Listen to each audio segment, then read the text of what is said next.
Shalom à tous les frères et sœurs en Yehoshua Mashiach, notre Seigneur Jésus-Christ. Je suis le frère CL de l'île de la Réunion. Je suis docteur enseignant de la parole de Dieu en Yehoshua Mashiach. Nous sommes le samedi 2 août 2025. Nous sommes dans le nord de l'île de la Réunion, dans la ville de Saint-Denis, au Barachois, dans l'île de la Réunion.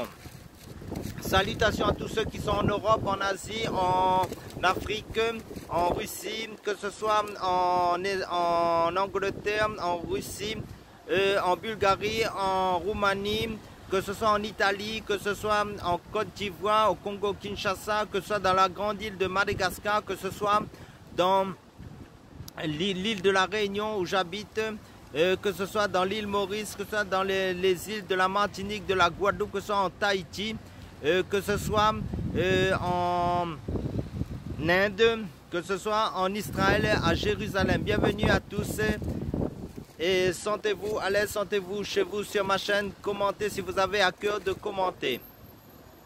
Et bienvenue aussi pour les nouvelles personnes qui se connecteront à ma chaîne. Donc, si j'ai oublié de mentionner votre pays et que vous vous trouvez connecté à ma chaîne, soyez tous les bienvenus. Donc pour introduire un peu, comme j'ai l'habitude de le dire sur ma chaîne, nous faisons que connaître la parole de Dieu qui est Jésus-Christ, car Jésus-Christ c'est Dieu. Donc pour faire connaître Dieu, car Jésus-Christ c'est le lion de la tribu de Juda, Jésus-Christ c'est le chemin, la vérité, la vie, Jésus-Christ c'est le Père éternel. Et le livre d'Ésaïe chapitre 9 verset 5 nous dit qu'un fils nous est donné, qu'un enfant nous est né, un fils nous est donné, la domination reposera sur son épaule, on l'appellera admirable, conseiller, Dieu puissant, Père éternel, prince de la paix. Tout cela fait référence à Jésus-Christ. Et le livre d'Apocalypse chapitre 19 verset 13 nous dit car son nom est la parole de Dieu, c'est-à-dire le nom de Jésus-Christ, le verbe, le logos.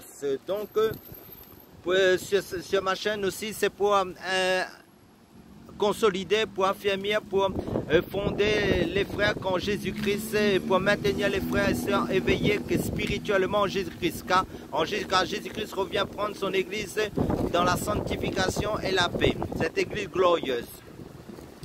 Donc, et pour aussi annoncer la bonne nouvelle aux âmes qui n'ont pas encore entendu le message de la bonne nouvelle de l'évangile de Christ sur la plateforme de TikTok où j'apporte la parole. Parce que ceux qui sont nouvelles doivent connaître que car Dieu a tant aimé le monde qu'il a donné son Fils unique, Jésus-Christ, afin que quiconque croit en lui ne périsse point en enfer, mais qu'il ait la vie éternelle.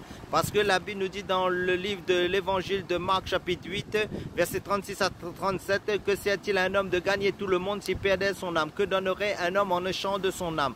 Parce que nos premiers ancêtres, Adam et Ève, sont désobéis à la parole de Dieu, sont tombés dans le péché et toute l'humanité a été plongée dans le péché. Et Jésus-Christ est venu restaurer tout à la croix, nous sauver par l'œuvre de la croix. Donc Dieu s'est auto-missionné, il s'est fait homme, il est venu nous sauver par l'œuvre de la croix en tant qu'homme.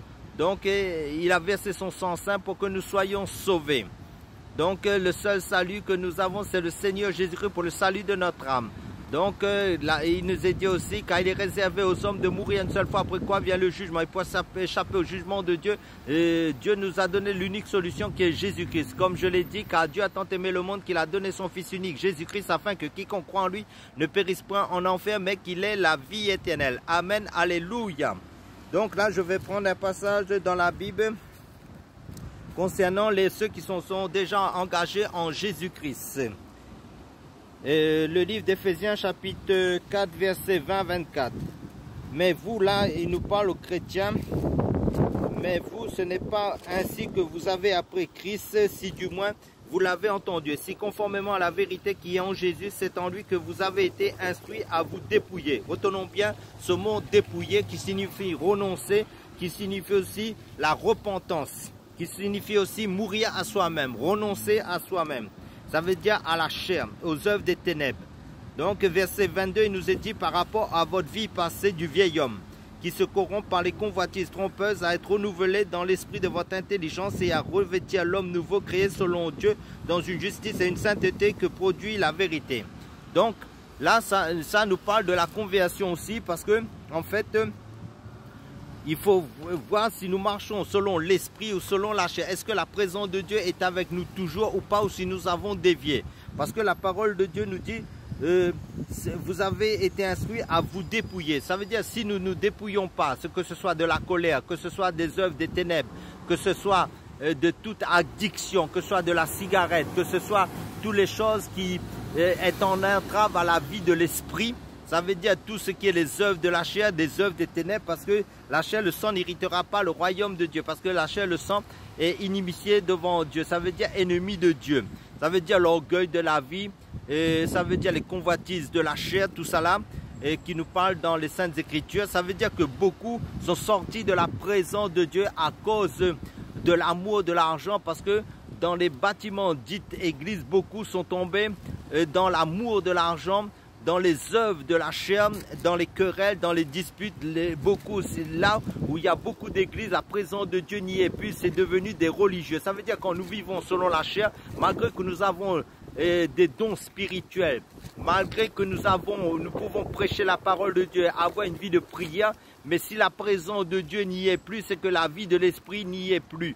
Donc si la vie de l'esprit n'est plus en mouvement là où nous sommes, ça veut dire que nous sommes tombés dans nous sommes revenus en arrière. Ça veut dire nous sommes venus, nous avons mis, par exemple si nous avons mis en place des méthodes, des programmes dans les églises, ça veut dire que nous ne faisons que demander de l'argent pour faire l'œuvre de Dieu. Ça veut dire que Dieu n'y est plus, parce que Dieu pourvoit aux besoins de ses enfants. C'est Dieu qui bâtit son église, mais à condition de vivre selon son esprit. Ça veut dire de vivre selon la marche de l'esprit, parce qu'il nous est dit dans le livre de Romains chapitre 8 verset 1, si quelqu'un, il n'y a plus de condamnation pour ceux qui sont en Jésus-Christ, qui marchent non pas selon la chair mais selon l'esprit. Ça veut dire s'il y a la condamnation est sur ceux en fin de compte qui vivent dans la chair, parce que si il dit il n'y a plus de condamnation pour ceux qui ne vivent pas selon la chair mais selon l'esprit.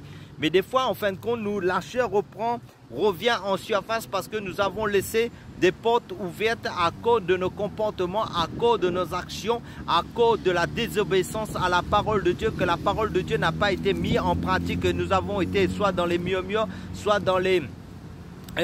ça peut être aussi l'idolâtrie aussi, les hommes idolâtres, les hommes ça veut dire les serviteurs dits de Dieu, alors que nous sommes tous servantes, serviteurs de Dieu. Si nous sommes nés de nouveau, baptisés du Saint-Esprit, nous attendons à un homme qui fasse tout le travail dans les bâtiments d'église, alors que les autres sont spectateurs, alors qu'ils devraient tous être acteurs selon la grâce que Dieu a mis dans la vie de chacun, parce qu'il nous est dit mettez votre don au service des uns et des autres. En fin de compte, nous avons besoin des uns et des autres dans les grâces que chacun a reçues, parce que chacun de nous est unique, original. Nous ne sommes pas des photocopies des uns et des autres, et nous avons besoin des uns et des autres pour que nous soyons complétés et édifiés mutuellement. C'est pour ça qu'il dit exhortez-vous les uns et les autres chaque jour, qu'on peut dire aujourd'hui.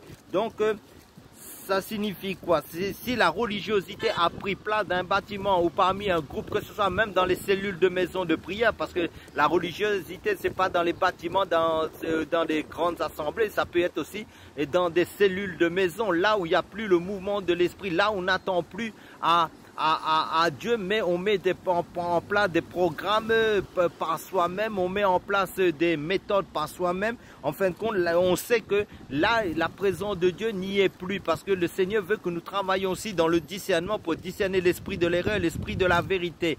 Mais là, en fin de compte, il faut renoncer à des choses, il faut amener à se dépouiller, il faut revenir à la repentance, il faut revenir à la croix, à la simplicité de l'évangile. Ça veut dire qu'il faut se repentir, parce que beaucoup, en fin de compte, sont sortis de la présence de Dieu, parce que Jésus a dit, est-ce qu'il y aura encore la foi quand il va revenir? La foi, c'est quoi? L'abandon de la vérité, parce que la foi vient de ce qu'on entend, et ce qu'on entend vient de la parole de Dieu. Et l'abandon de la foi aussi, c'est de l'apostasie, ça veut dire en croyant que Dieu est là, mais en fin de compte, nous avons les versets bibliques, nous continuons dans le même, nous sommes dans l'aveuglement en fin de compte. Et là, il faut revenir au Seigneur, à la repentance, parce que beaucoup sont sortis du pan, même dans les bâtiments d'église, là où on fait plus de délivrance aussi, là où des personnes, on ne prie plus pour les personnes, là où on ne fait que quémander de l'argent comme des mendiants dans les assemblées pour faire l'œuvre de Dieu. Donc ça veut dire quoi? Ça veut dire que en fin de compte, chacun de nous doit avoir sa lampe allumée. Soyez tous bénis en Jésus-Christ, parce que Jésus vient reprendre son église, les 5 vierges, chaque qui ont de l'huile dans leur lampe. Amen.